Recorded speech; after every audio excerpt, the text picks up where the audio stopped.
Здравствуйте. Да, я знаю, что я должен очень экономично использовать время. Я постараюсь очень коротко выразить свои мысли. На предыдущих заседаниях я слушал доклады, и я понял, насколько правдоподобны были утверждения, особенно данные, которые были зачитаны. История — это такой процесс. То есть, когда мы рассказываем историю, мы ничего не меняем. Просто, когда мы заново просматриваем историю, просто она меняет наши взгляды, наше восприятие. То есть мы должны будем включать сегодняшний день. То есть самые большие проблемы, которые мы имеем на сегодняшний день, это переселение и геноцид. То есть это такая действительность. Черкесы разбросаны на все 4 стороны по всему миру. Язык и культура. Несмотря на то, что они и попытались сохранить, но все равно очень важно. То есть мы говорим переселение, выселение, и мы даже говорим о геноциде. Все это произошло. Все, что произошло, произошло. Мы не меняем историю. И на сегодняшний день, когда мы утверждаем, что это переселение, или что это выселение, или что это геноцид, к чему это приведет? Это не поменяет историю. Для чего мы говорим об этом? Мы говорим, чтобы изменить будущее, завтрашний день. Поэтому мы должны заново рассмотреть историю, чтобы изменить наше восприятие. Но то, что произошло, мы не можем изменить. В чем заключается правда черкесов? Переселение, выселение или геноцид? Как мы это определим? Какое мы дадим определение? Если вы спросите меня, все вместе. Потому что во время истории все это имело место. И это как определить слона. То есть если мы только будем описывать слона только по его ушам, или только по его хоботу, или только по его хвосту, то есть каждый по-своему восприятию описывает события, но те же уши, тот же хвост, все это принадлежит этому слону. И поэтому все события, которые произошли с черкесами, похожи на вот этот пример. То есть мы не должны рассматривать с одной только стороны, только по ушам или по хвосту. Мы должны рассмотреть всего слона, то есть на все события, произошедшие с черкесами. Иначе мы упустим всю правду, всю действительность произошедшего. И предыдущий докладчик, который выступил до меня, рассказал нам, на Кавказе появились какие-то люди, получили деньги от царя и принесли черкесам. Да, это было действительно, но это только хвост слона. Или 60 тысяч человек. Были такие люди, которые привели с собой 60 тысяч человек халифом. То есть и было такое. Давайте рассмотрим всего слона, правду о черкесах. Если мы хотим узнать об этом, она заключается не только в отдельных историях или об отдельных действиях какого-то генерала. Мы не можем рассматривать слона частями. То есть, если мы будем действовать таким методом, то мы совершим методологическую ошибку. Это будет очень большая ошибка. Научными исследованиями мы если мы будем рассматривать отдельные истории, то мы не достигнем ничего.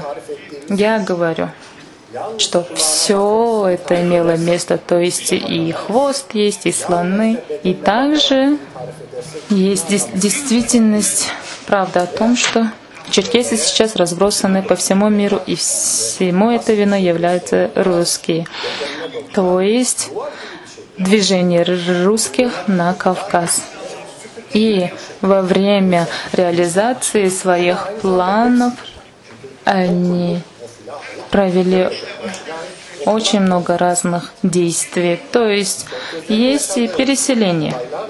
Договор Эдирне является очень важным моментом. До составления этого договора черкесы и до того времени воевали. И как Игорь выразил, Шамиль даже еще не родился, и мы не можем привести все действия, всю реальность к Шамилю. И одним из таких правд является моя семья, то есть моя семья тоже прошла через все это. Они могут все это подтвердить. Их переселили, и они вынуждены были заселиться здесь. И в этом договоре Эдирне был заключен договор между Османской империей и Россией, как будто они какой-то товар разделяли. Но на земле существует не только Османская империя и Россия, но есть и черкесы, и Кавказ, и они вынуждены были сопротивляться. Но во время этого сопротивления в первый период, до 60-х годов, до 1860-х годов, движение населения мы можем назвать как переселением. И есть документы, подтверждающие это. И те, кто имели какие-то возможности, они перевезли свои семьи в Османскую империю. Это можно назвать как добровольным переселением. То есть представьте, напротив нас стоит какое-то чудовище, и чтобы спасти свою семью, перевозим свою семью в более безопасное место, скажем, в Стамбул. И это мы можем, назвать переселением. И в отчете русского консульства имеются такие записи. То есть обычно богатые семьи переселяются в Османскую империю. По этому поводу мы можем использовать слово «переселение». Мы говорили о планах Мюритина в предыдущих докладах. Когда мы смотрим на эти планы для решения каких-то проблем, которые возникли в то время, то есть эти планы были подготовлены для решения каких-то проблем, которые возникли в определенное время, а они были заранее подготовлены. То есть продвижение России на Кавказ. И этот план реализуется, и царь одобряет. А для этого необходимо выселить народ с Кавказа на берегах Дона, заселить туда другими народами, и необходимо проводить это в секрете от горцев. То есть, значит, до этого периода было переселение, но уже с точки реализации плана это уже не переселение, это выселение. Мы можем прямо сказать, что это выселение после 60-х годов. С началом реализации этого плана мы можем назвать это выселение. И все эта высылка, выселение происходило в очень ужасных условиях. Были огромные последствия, и это перешло в геноцид. Самая последняя точка, самый последний этап. И опять же отчет от российского консульства. Были данные. 30 тысяч человек умерли от голода. То есть есть такие выражения, что при заболевании людей во время переселения выкидывать за борт и так далее. То есть народ, люди, они не приехали сюда на экскурсию или в туристический поход. В ужасных условиях были выселены. В день по 7 человек умирало человек в день. То есть из 24 500 человек, которые прибыли в Трабзон, большая часть умерла во время этого выселения. То есть каким образом это можно назвать переселением? Это высылка и геноцид. Но в 1860 и 61 годы действия, которые происходили в этот период, мы называем это высылкой, но в то время также были сопротивление. Конечно, было сопротивление.